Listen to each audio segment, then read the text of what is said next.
사랑하고 축복합니다. 오늘은 사도행전 4장의 말씀을 본문으로 담대하게 전할 그 이름, 담대히 전할 그 이름이라는 제목으로 말씀을 나누겠습니다.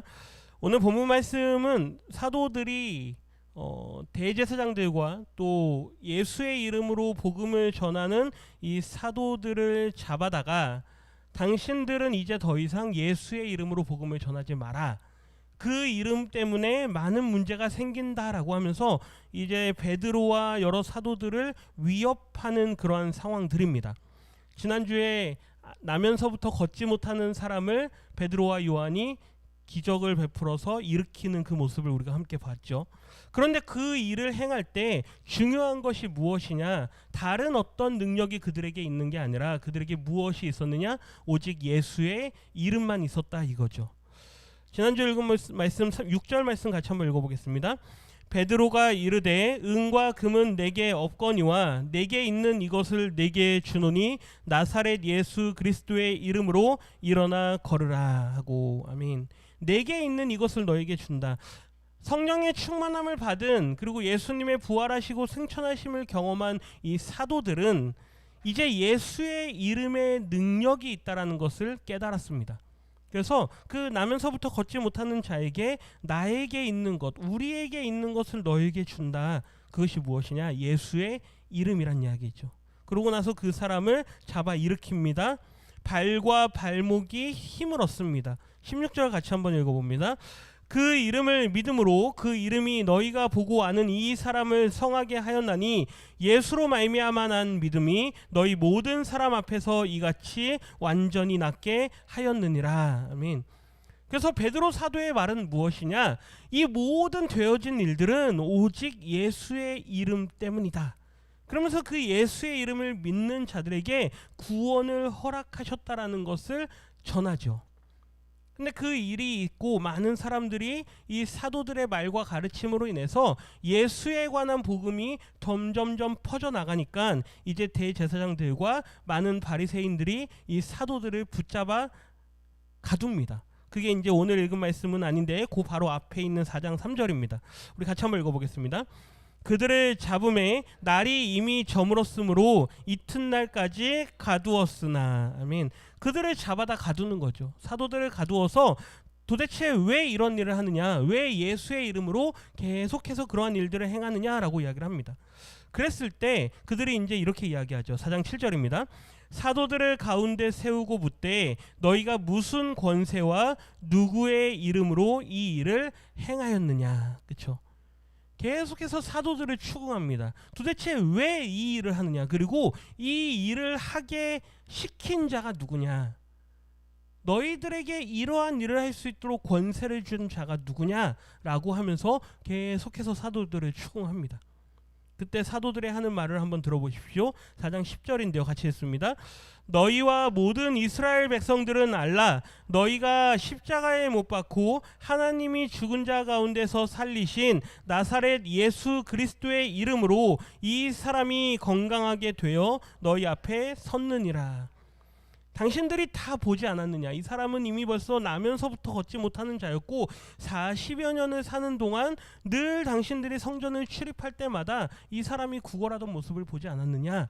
그런데 이 사람이 이제 걷게 되었고 건강하게 된 이 일은 오직 당신들이 죽인, 그러나 하나님께서 살리신 나사렛 예수 그리스도의 이름으로 된 것이다. 담대하게 선포하는 거죠. 더 이상 두려울 것이 없습니다. 그러면서 이어지는 말씀이 12절, 너무나도 유명한 말씀이죠. 같이 읽습니다. 다른 이로서는 구원을 받을 수 없나니 천하 사람 중에 구원을 받을 만한 다른 이름을 우리에게 주신 일이 없음이라 하였더라. 아멘. 다른 이름이 없다. 우리에게 하나님께서 주신 이름은 오직 예수 그리스도의 이름이다. 이게 지난주의 말씀이었습니다. 이 되어진 일이 너무나도 명확합니다. 너무나도 분명합니다. 40년 동안 걷지 못했던 사람이 예수의 이름 때문에 일어나게 됐고, 그리고 그날에 예수의 이름을 믿고 회개한 자들이 5,000명, 남자만 5,000명이나 됩니다. 많은 사람들이 이 되어진 일과 사도들의 가르침을 듣고 그들이 회개하고 예수를 믿죠. 그러니 이 대제사장들과 바리새인들이 더 이상 이 제자들이 하는 일을 어떻게 막을 수가 없는 겁니다. 너무나도 분명하니까 그 능력이 나타났고, 그리고 많은 사람들이 그걸 믿기 때문에 그저 그들에게 할 수 있는 일은 그들에게 경고하고 위협하는 정도밖에 할 수 없다라는 거죠. 18절 말씀 같이 읽겠습니다.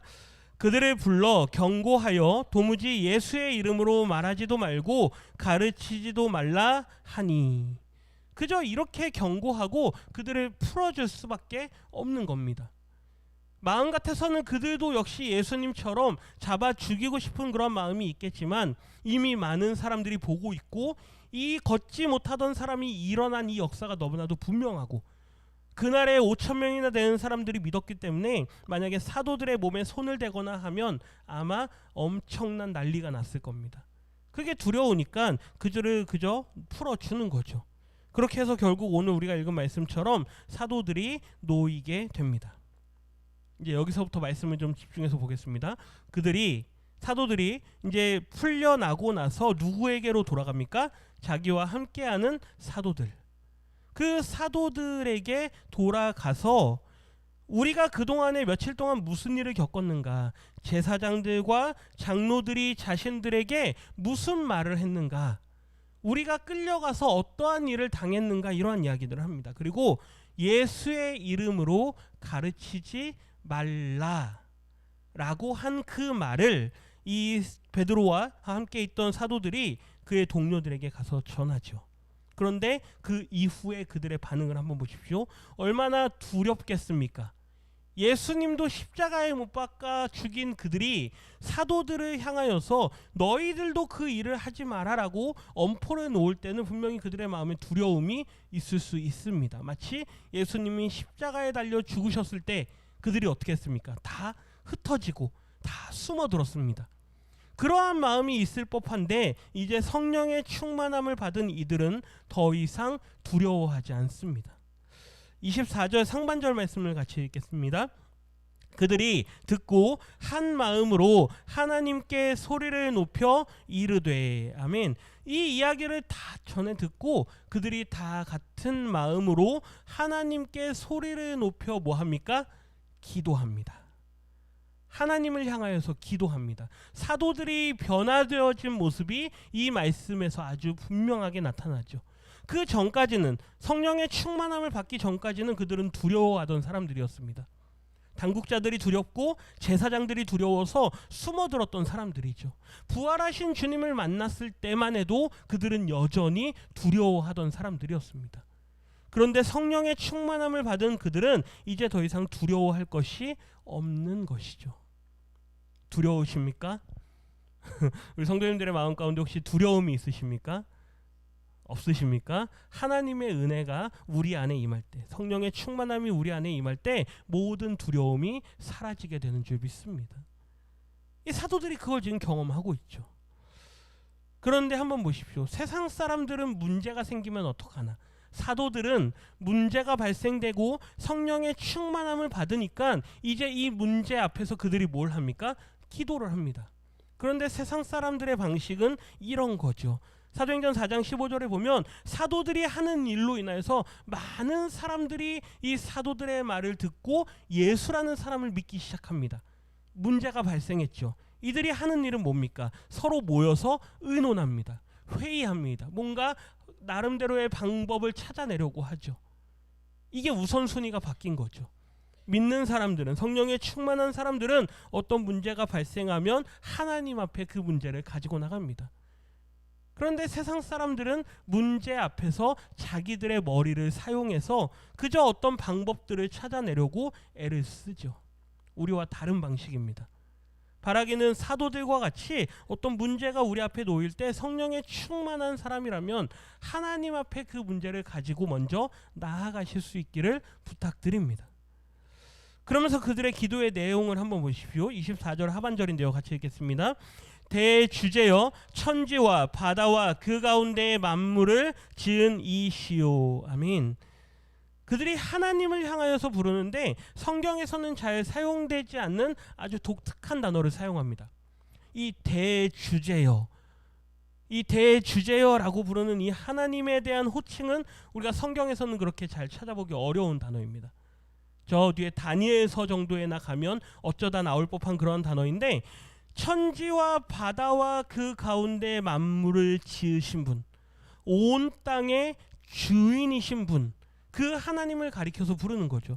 이 헬라어로 데스포테스라고 하는 이 단어가 주인이란 단어입니다. 주인, 그리고 대주제, 모든 것의 소유자, 모든 것을 만드신 그 하나님을 이야기하는데, 이 헬라어 단어에서 영어 단어 이 데스폿이라는 단어가 나오는데, 이게 조금 의미가 원래 의미하고 좀 다르게 사용됩니다. 독재자, 폭군, 뭐 이런 단어로 쓰이는 단어인데, 원래 헬라어에서의 단어는 모든 권세를 가지신 분, 지극히 높으신 하나님, 모든 영광을 홀로 받으시는 그 하나님, 하나님을 가리켜서 대주제여, 우리 모든 인류의 주인 되신 하나님이시여, 그러면서 하는 말이 뭡니까? 천지와 바다와 그 가운데 만물을 지으신 하나님이여.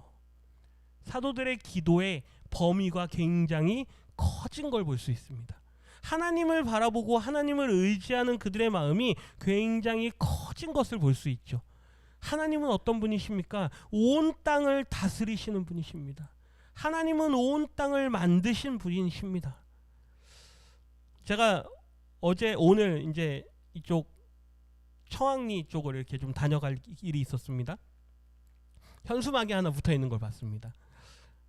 남양주 별내면 산신제, 5월 20일 날 여기 산신제를 한다고 합니다. 산신제가 뭡니까?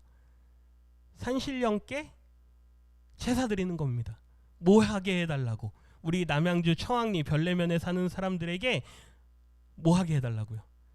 복 달라고, 그렇죠? 건강하게 해달라고, 장수하게 해달라고. 잘 안 보이시겠지만 별내면 무병장수마을 기원 이렇게 되어 있습니다. 지자체에서 후원을 하고요. 이 마을 전체가 하는 행사인 것 같습니다. 벌써 올해가 8회째라고 하는데요. 제가 그걸 보면서 세상 사람들은 대주제가 누구인지 모르기 때문에, 천지 만물을 창조하시고 우리의 인생의 생사화복을 주관하시는 분이 누구신가를 모르기 때문에 어디에다 대고 기원합니까? 산에다 대고, 그렇죠? 나무에다 대고, 별에다 대고, 물 한 사발 떠다 놓고. 세상 사람들은 그렇게 기원을 합니다. 왜요? 대주제가 누구인지 모르기 때문에. 그런데 사도들은 대주제여 하면서 온 천지 만물을 지으신 하나님을 바라보면서 그 하나님께 기도합니다. 어디에 가시겠습니까? 산신제 가시겠습니까? 그 가셔서 뭐 좋은 공연들 보니까 굉장히 문화적인 그런 어떤 옷을 입고 행사를 합니다. 시립 합창단이 오고 뭐 난타 공연이 있고 사람들을 끌어모으기 위해서 문화 공연들도 같이 많이 넣어놨습니다. 그런데 그게 다 뭡니까? 우상 숭배죠. 결국에는 우상 숭배입니다. 아무리 좋은 공연들, 아무리 좋은 먹거리들, 아무리 포장을 이쁘게 해놨다 하더라도 결국 거기서 하고자 하는 건 뭡니까? 그렇죠? 산신령께 비나이다. 이 사진에 보시는 것처럼 이런 일을 하는 겁니다. 우리 믿는 사람들은 우주 만물을 창조하신 분이 누구신가? 우리의 인생의 생사화복을 주관하시는 분이 누구신가? 이거를 분명히 알아야 되는 거죠. 사도들의 기도가 그렇습니다. 그러면서 하는 말을 한번 들어봅니다. 25절과 26절 연이어서 읽겠습니다.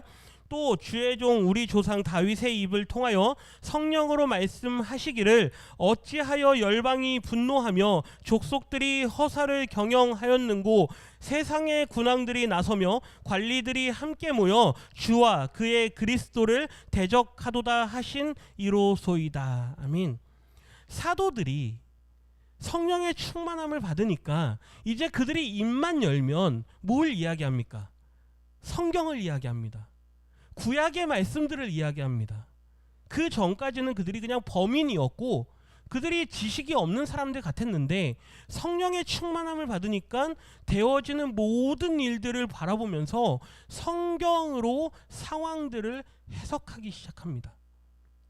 관리자들이 그들이 왜 그렇게 분을 냅니까? 25절 보십시오. 다윗이 이미 벌써 예언하지 않았습니까? 열방이 분노하며 족속들이 허사를 경영하는 곳, 그들이 헛된 일들을 꾸며봐야 이미 벌써 하나님께서 다윗을 통하여서 예언하신 일들이지 않습니까? 그들이 그리스도를 대적하신 이 모든 일들도 하나님께서 다윗을 통하여서 말씀하시지 않았습니까? 시편 2편 1절과 2절의 말씀입니다. 그저 학문 없는 자들 같았던 사도들이, 예수님의 12제자들이, 지식이 없는 자들 같았던 그들이 성령의 충만함을 받으니까 세상을 해석하는 눈이 달라집니다. 새로운 안경을 끼는 거죠. 우리 믿는 사람들은 세상을 해석하는 안경이 달라야 됩니다. 세상을 바라보면서, 되어지는 일들을 보면서 세상 사람들이 세상을 바라보듯이 그렇게 보는 게 아니란 얘기죠. 우리는 어떤 눈으로 바라볼까요? 성경의 눈으로 봐야 됩니다. 성경이 우리에게 안경이 되어서 이 안경, 성경을 통해서 세상을 바라봐야 되는 거죠. 성경을 통해서 바라보지 않으면 보기는 하나 보지 못하는 자들과 똑같습니다. 늘 흐릿흐릿하게 바라보는 거죠. 분명히 맞는 것 같은데, 분명히 비슷한 것 같은데, 그게 아니란 이야기죠. 말씀을 통해서 세상을 바라보고 말씀을 통해서 세상을 해석할 수 있을 때 비로소 우리는 올바르게 세상 속에서 살아가는 법을 배우게 되는 겁니다. 그게 다니엘입니다. 다니엘이 바벨론에 끌려가서 살아가지만 그는 하나님의 말씀의 눈으로 세상을 바라볼 줄 알았습니다. 그렇기 때문에 거절할 걸 거절할 줄 알았고 해석할 걸 해석할 줄 알았던 거죠. 하나님께서 꿈을 해석할 수 있는 안경을 주십니다.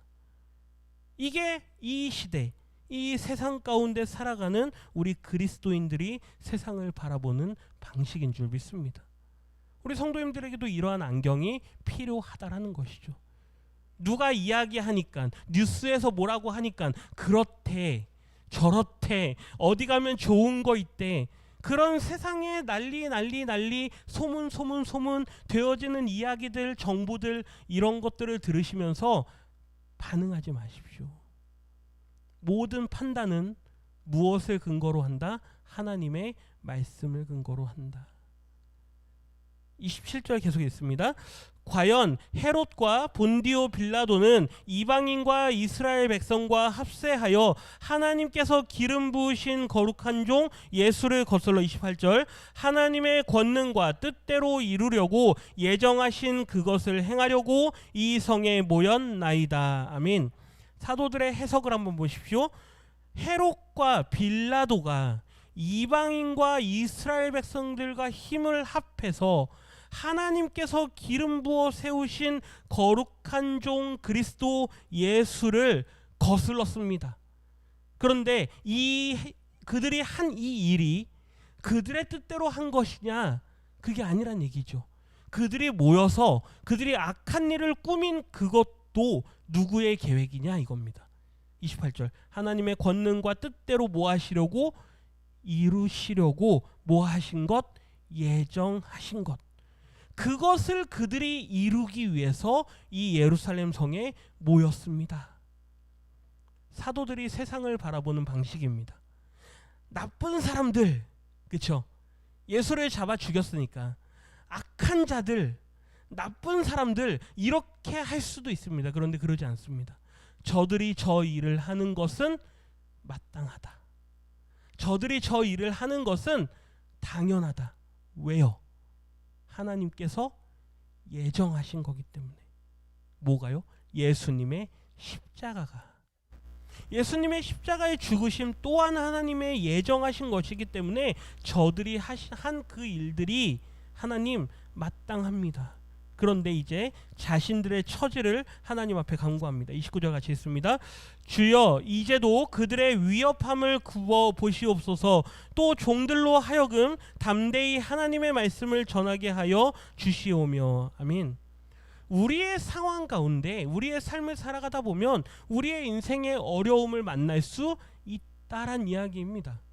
그런데 그 모든 어려움들 앞에서 우리가 하나님 앞에 간구해야 되는 건 뭐냐? 설령 어떤 사람이 나와 원수지간이 되는 것처럼 나를 아주 괴롭게 하고 나를 아주 힘들게 할지라도 거기에는 어떤 뜻이 있는 줄 모른다는 얘기죠. 그 사람을 정죄하고 손가락질하고 원수 맺기에 먼저 힘을 쓸 게 아니라 하나님, 이 모든 위협 앞에서 저를 뭐 해주십시오? 굽어 살펴 주십시오. 하나님, 저를 돌보아 주십시오. 종들로 하여금 담대히 하나님의 말씀을 전하게 하여 주십시오.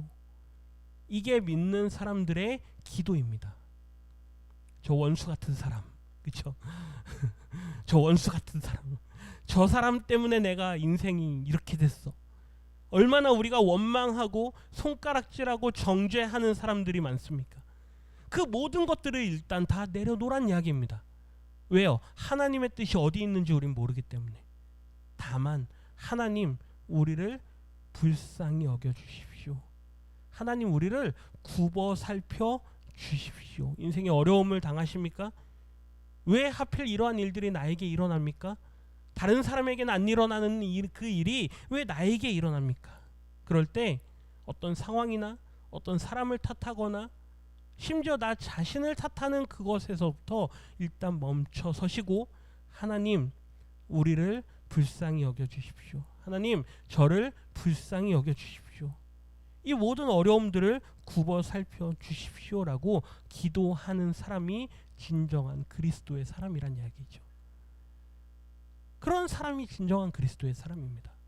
좋을 때만 하나님 찾고, 좋을 때만 하나님께 영광 돌리고, 힘든 일 생기면 하나님이 어디 있냐 그러고 떠나시겠습니까? 얼마나 많은 사람들이 그렇게 해서 신앙을 버립니까? 계속해서 30절에 있습니다. 손을 내밀어 병을 낫게 하시옵고 표적과 기사가 거룩한 종 예수의 이름으로 이루어지게 하옵소서 하더라. 아멘. 그들의 이 기도를 한번 보십시오. 하나님, 우리가 담대히 하나님의 말씀을 전하게 해주십시오. 이 모든 어려움 속에서도 비록 내가 지금 어떠한 문제로 인해서 힘든 그런 과정들을, 시간들을 지나고 있을지라도 내가 담대히 하나님의 말씀을 전하는 그 일만큼은 감당하게 해 주십시오. 손을 내밀어서 병을 낫게 하시고 표적과 기사가 예수의 이름으로 나타나게 해 주십시오. 한번 따라해 주시겠습니까? 예수의 이름으로. 예수의 이름으로 선포할 때 하나님의 역사가 나타나게 해 주십시오.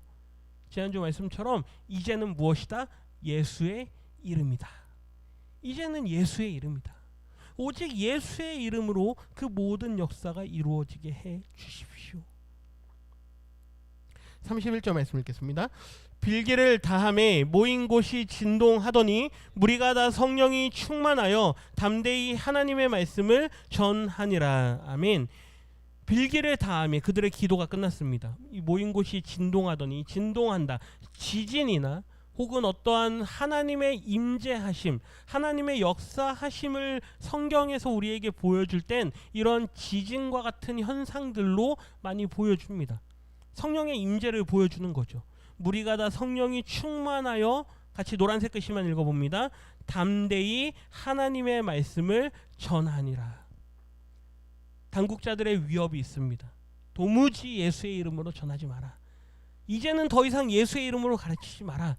그러면 너희들의 목숨을 보장할 수가 없다. 너희들을 살려놓지 않겠다 그거죠.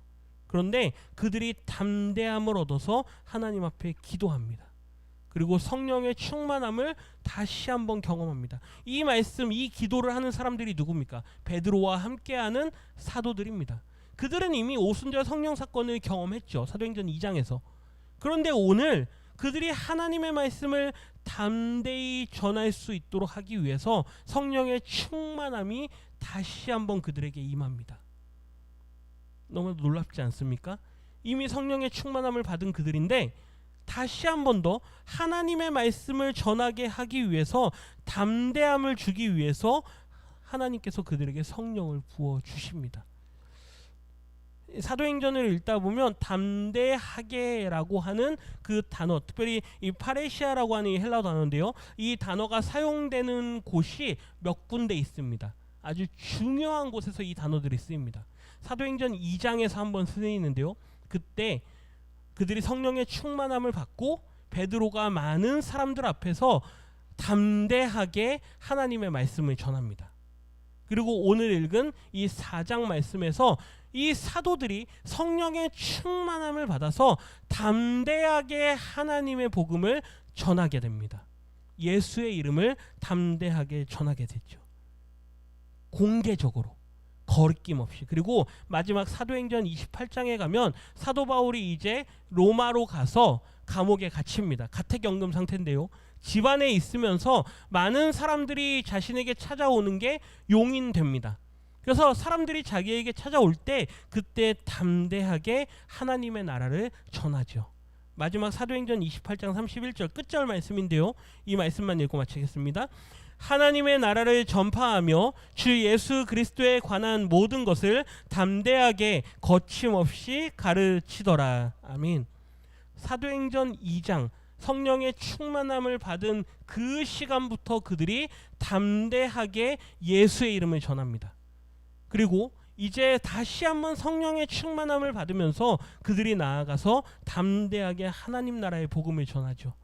그리고 사도행전 가장 마지막 장에서 사도 바울이 계속해서 자기에게 찾아오는 사람들에게 2년 동안 로마에 가택연금 되면서 사람들에게 끊임없이 복음을 전합니다. 어떻게요? 담대하게. 오늘 우리에게도 성령의 충만함이 있는 줄 믿습니다. 이 자리에 오신 우리 성도님들의 마음 가운데 10년 가운데 하나님께서 성령의 충만함을 부어주셔서 이제 우리로 하여금 예수의 이름을 전할 수 있게 하신다라는 것이죠. 그런데 어떻게 전해야 될까요? 담대하게. 그렇죠? 그래서 사도행전을 읽어가면서 우리는 사람들이 어떻게, 사도들이 어떻게, 성령의 충만함을 받은 사람들이 어떻게 담대하게 예수의 이름을 전하는가, 이러한 내용들을 또 앞으로 계속해서 보게 될 것입니다.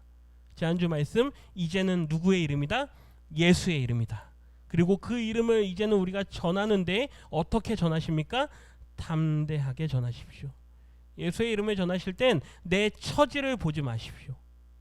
내 환경을 보지 마십시오. 내가 가진 게 없는데 어떻게 전도를 합니까? 전도하려면 뭐 하나라도 갖다 줘야 되는데, 그렇죠?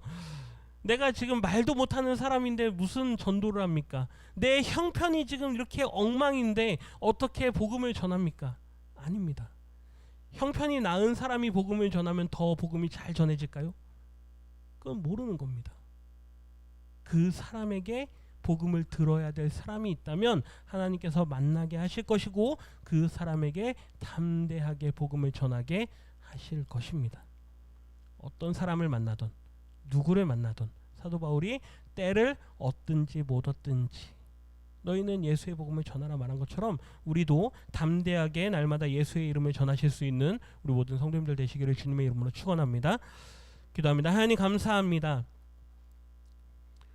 예수 그리스도의 이름, 그 이름에 능력이 있음을 경험한 이 사도들이 이제 담대하게 예수의 이름을 전하기 위해서 그들이 하나님께 의탁하며 대주제이신 하나님을 의지하는 마음으로 하나님께 능력을 구하며 담대하게 하나님의 말씀을 전할 수 있도록 간구한 이 말씀들을 우리가 함께 살펴봅니다.